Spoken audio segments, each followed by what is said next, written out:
This is the 35th program of this series of Stan Now Considers All Things.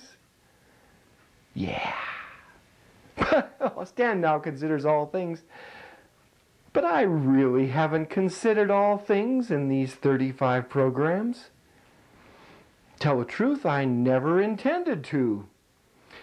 The central theme around which all of these programs have been focused is that of the importance of being well educated. Not just knowing a lot of stuff. We haven't discussed baseball scores on this program, or the essence of good manners, or how to replace the motor in your old Chevy. There are 16 topics, give or take, that we've looked at. And those 16 topics, which focus around what it means to be well educated, those topics are education, philosophy, science, history, economics, literature, health, geometry, English, the Bible, statistics, plagues, famines, wars, political science, art, calculus, and poetry. Each week, I've taken 5 or 6 or 7 of those topics and thought about what I want to communicate to you about those topics that deals, in essence, with being well educated. Then I get my various costumes with the hats and the wigs, and you should see how they're all laid out around the library floor and the library couches there, as I've got them all set out to pick them up. And then I get the camera and the lights. Today I'm broadcasting here from my workshop, and I think about what I'm going to communicate. And then I begin taping the various episodes, and then after the raw footage is shot, take them off to the television studios and edit them together, put in the inserts, and got yourself a television half-hour program. What if, just for fantasy, I were sick some week? I'm not intending to do that. And the head of the television station phones me in a panic. Who's going to do this week's Stan Considers All Things? She says to me. Oh, well, she says to me, we have actors that can stand in place of you. They'll probably look a lot better than you do, Stan. And we've got costumes, and we've got cameramen, and we've got editors. But we need someone to write up the 5 or 6 or 7 topics that you're going to present.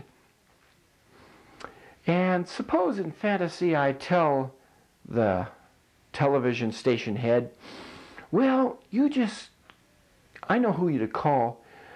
Call you this evening. Imagine if she calls you this evening. What are you going to do? Look at those topics again. Run your eyes up and down them and imagine picking out, say 6 of them. And imagine writing 350 words on the average, an essay on each of those 6. Make it exciting, please. Make it so informative. If you pick history, for example, as one of your 6 topics for this week that you write in place of my writing about them, make it exciting. Don't make it just the examples of the dates of the Civil War and the dates of the Crimean War, like many of your teachers did for you in the government schools. When you talk about the Crimean War, as I did many sessions ago, talk about the fact that it was during that Crimean War that women's place in society, in terms of jobs available to them, radically changed. Say something like that. All right, pick 6 topics in your imagination. Write 350 words on each of those topics. Imagine doing it as I've done it for the last 35 weeks. I've done it alone. How do I do it? I majored in mathematics at college. And I didn't have a minor in English or anything. I had the first year English. And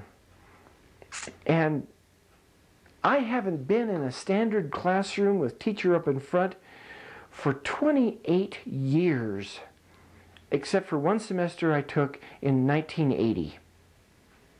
So it's been basically 28 years. Well, it's a trick I have. I guess it's a trick. I read.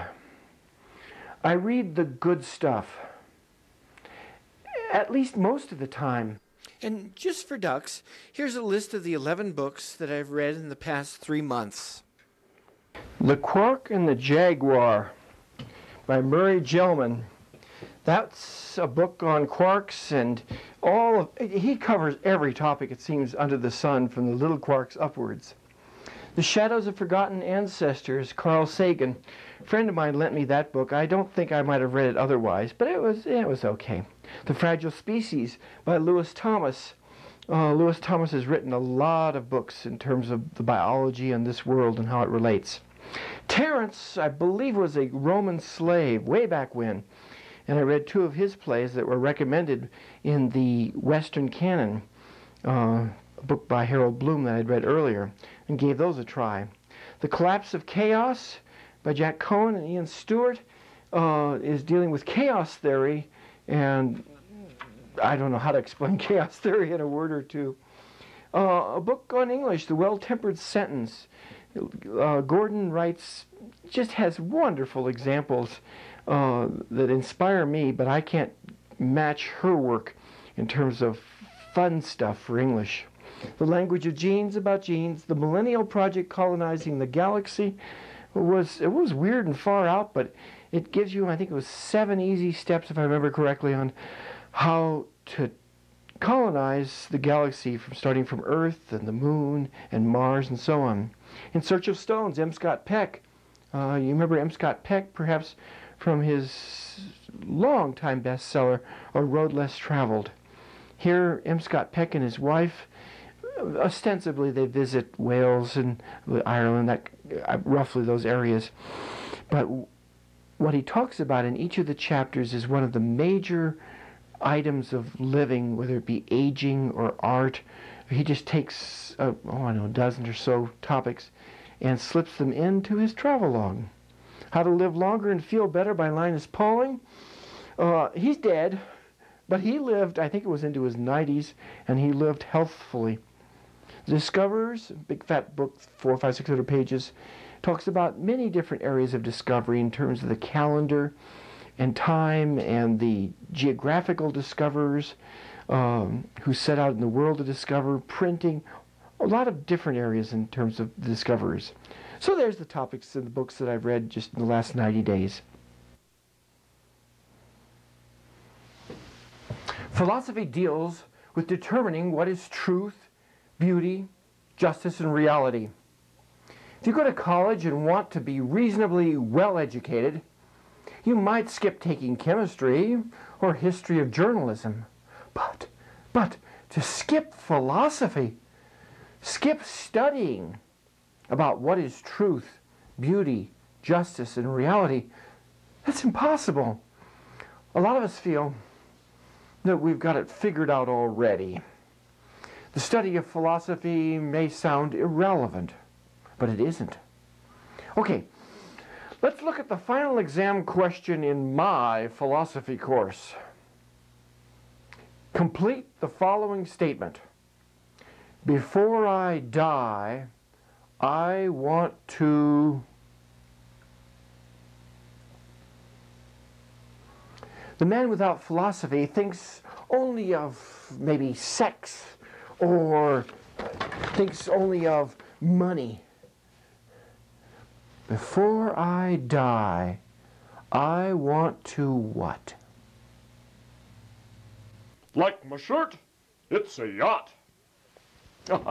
Recently, I flew into Seattle-Tacoma Airport, rented myself a car, and attended a conference in Tacoma. Rented the car at about $31 a day and headed off to the conference. And when I got back after the conference, they added up my hours and my days. It came to about $155. Then they tacked on a sales tax of $23.40. That felt a little high, and I looked at my receipt and checked it out. "Oh, what's the sales tax here?" I asked. With a straight face, they announced 15.1% sales tax. "There's a state sales tax," they said, "and an airport tax, and it adds up to 15.1%.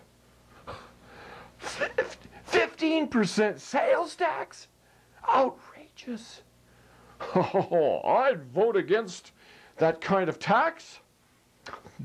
Then I thought, I can't vote against it. I'm a visitor here in Oregon, and I have no voting rights. I was just in the wrong place at the wrong time, just like someone who takes his wallet taken when he goes into the wrong part of town. Well, what could I have bought with $23.40? The voters of Oregon figured out that I was an easy mark. We'll just take him for it. He can't fight back. He can't turn them out of office, they thought. No, it's just yeah, I'll tell you a secret. It's just like voting higher taxes on hotel receipts in Reno. Why don't the people of Oregon make it 60% sales tax on their car rentals at the airport? Why stop at 15? You really don't learn about the tax until you turn in your car after you've rented it, and then it's too late. Ha ha, they gotcha. But actions do have consequences, real consequences. But sometimes you gotta look hard in order to see those consequences. You put a sales tax on car rentals at 15%, and some people will be pissed off enough that they won't ever come back. Like passing a minimum wage law, there's consequences. People get thrown out of work. Erect, for example, a government-run welfare system, and then look at the consequences. Look at our inner cities today. Sales tax, minimum wage laws, government welfare programs, all involve one thing, messing with people's monies, and all have important negative consequences. The first book that I ever remember reading was Robinson Crusoe. What surprised me much later was that this book, Robinson Crusoe, was on the list, most lists of great books. Even if you've never heard of Robinson Crusoe or never have read the book, you probably know about the story. This guy was shipwrecked on a desert island. He's in a world of hurt because he's all alone. And he finds a footprint of a guy named Friday. And finally, he's rescued from the desert island, right?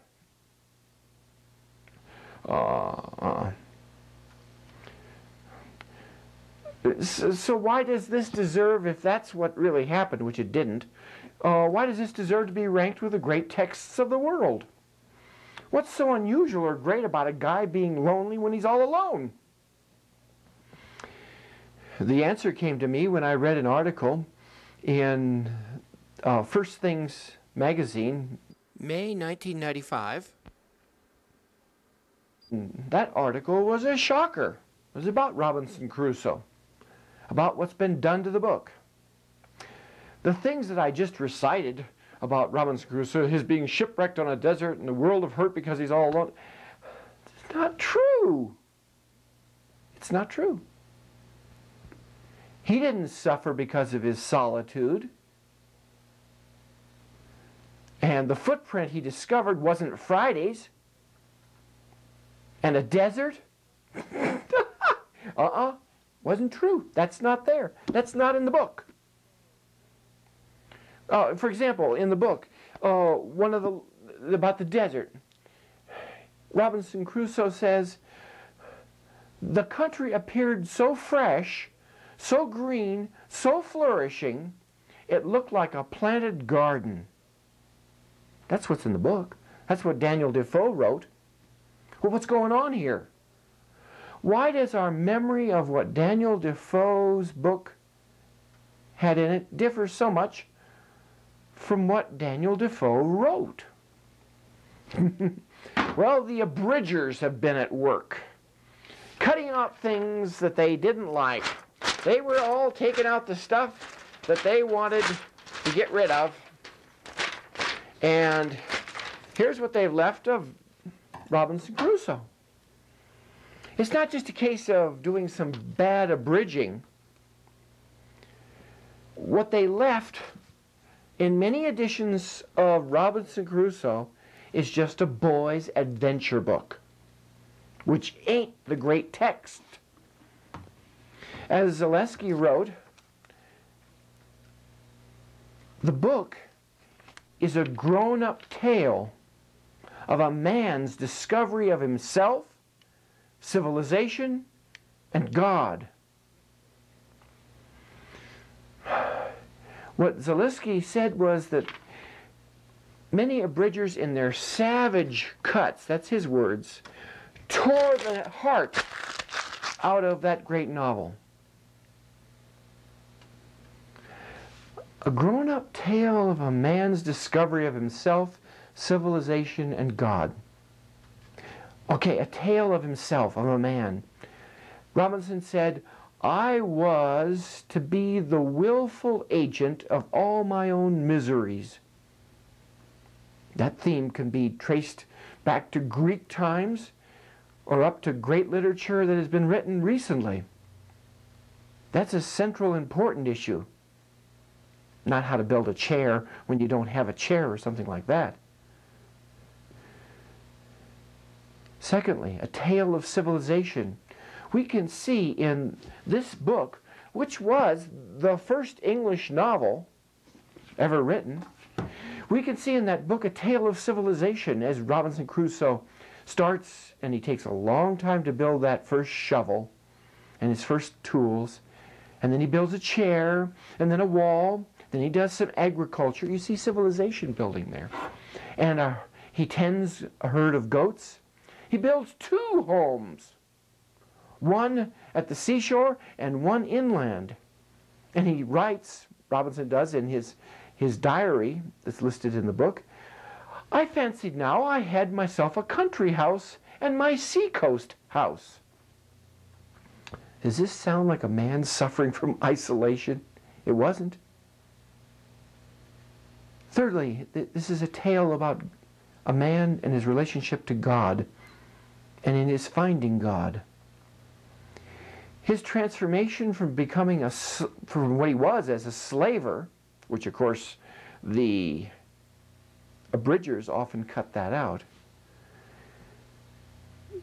from that place and that evil occupation to his opening his Bible and calling out, Lord, be my help. He comes, Crusoe does, to thank God, at least in the unabridged version, for his shipwreck. So a warning, even sometimes they don't even mention that it's abridged. They'll say adapted or something, but it's the real original Daniel Defoe book that has the seeds and the heart of what it takes to be one of the great texts.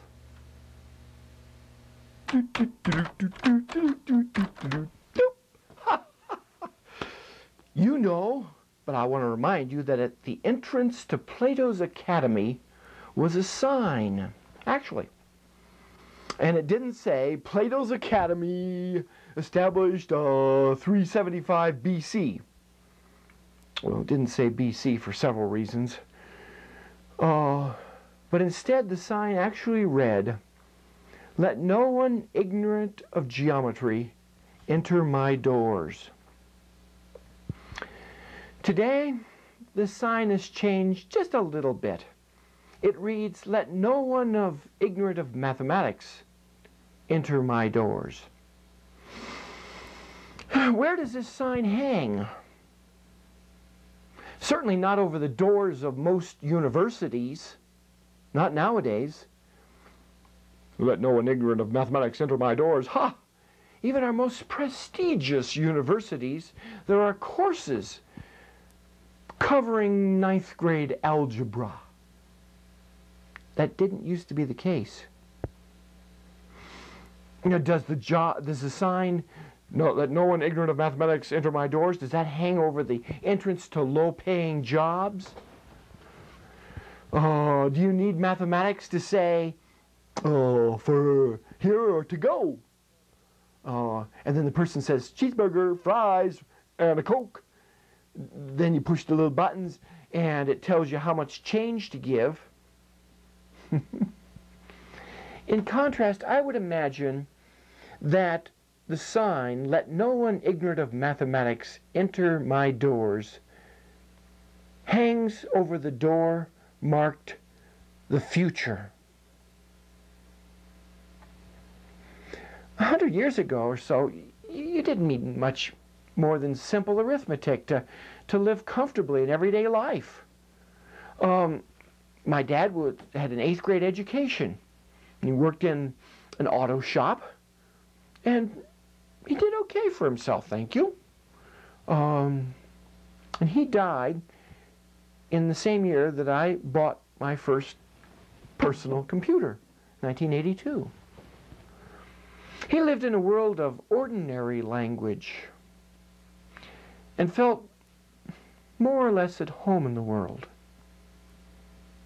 He might not today, because there's a new layer of language that is forming. It's been forming maybe for several centuries, very slowly at first, and it's becoming the universal human language. And it is the language of mathematics. As Lewis Thomas wrote, the 20th century world of quantum mechanics is the strangest of all worlds, incomprehensible to most of us, and getting stranger all the time. Yet it is indisputably, he writes, the real world. None of this can be expressed or understood in any language other than mathematics. You can't buy a cup of coffee in mathematics, but you can explain, by all accounts, nearly everything. That's what he wrote. University of Nevada, for example, last time I looked, had as its requirement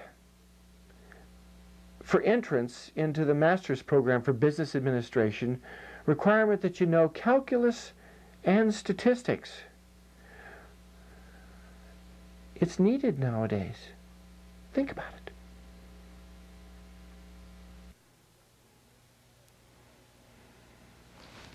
Welcome to Stan's Bible Baseball. Step right up to the plate, swing the bat. We're going to play Stan's Bible Baseball SBB. You get 4 questions about the Bible, ranging from simple dimple to pretty tough. It's 4 swings at the bat, 4 questions. Let's see how many bases you can make. The questions we have today are all about gardens. First base question, the easiest question. The Lord God took man and put him in the Garden of Eden to till it and to keep it. What then did he command the man? Second base question, a little bit harder. Got to be careful on this one. Who kissed whom in the garden? In what garden? Who kissed whom in what garden? Third base question. From what book of the Bible do we find the following poetry? Your lips distill nectar, my bride. Honey and milk are under your tongue. The scent of your garment is like the scent of Lebanon. A garden locked is my sister, my bride. A garden locked, a fountain sealed. From what book of the Bible? And the last question, the home run question, the question that very few people can get. Naboth had a vineyard. There he is with his vineyard, and all those little purple dots are little grapes. And King Ahab, this is not Moby Dick, this is before Moby Dick. King Ahab wanted that garden. He wanted to make it into a vegetable garden. Can you believe that? That's right there in the Bible. It's in 1 Kings chapter 21. Ahab offered Naboth the choice of either a better vineyard or cash. But Naboth nixed the deal. He said no. So far, everything was kosher. It's okay for you to make an offer. Hey, I'll trade you for a better vineyard or for money if you like. That's okay. But then when Naboth said no, Ahab's wife wrote letters accusing falsely poor old Naboth and had Naboth stoned to death. That's not a nice thing for Ahab's wife to write, even if she certified them or sent them registered or anything. But that was bad news. So Elijah the prophet came and told Ahab, in the place where dogs licked up the blood of Naboth, because he was stoned, dogs will also lick up your blood. And concerning his wicked wife, the dogs shall eat her within the city limits. Now, the home run question is, what was the name of Ahab's wife? Okay. Dun, dun, da, da, da, da, da. Got the $64,000 question type of thing going. Here are the answers. The commandment that God gave man in the Garden of Eden was, you may freely eat of every tree of the garden, but of the tree of the knowledge of good and evil you shall not eat, for in the day you shall eat of it, you shall surely die. That's not, by the way, an apple tree. It's the tree of the knowledge of good and evil. Second base question. Who kissed whom in what garden? Well, the first thing you think of is Garden of Eden, but there's not any talk about kissing in the Garden of Eden. When Jesus was arrested in the Garden of Gethsemane, he was kissed by Judas to point out to a large crowd from the chief priests and the elders which one they were to arrest. Third base question. Where did all that poetry come about the garden locked is my sister, my bride, a garden locked, a fountain sealed? That's from the Song of Solomon, also known as the Song of Songs in the Old Testament. Lastly, who was this wicked woman who sent the letters that had Naboth stoned to death? Ahab's wife's name was Jezebel. She's the dog food. Jezebel is a pretty name, but nobody names their children Jezebel much anymore because of who Jezebel was in the Old Testament.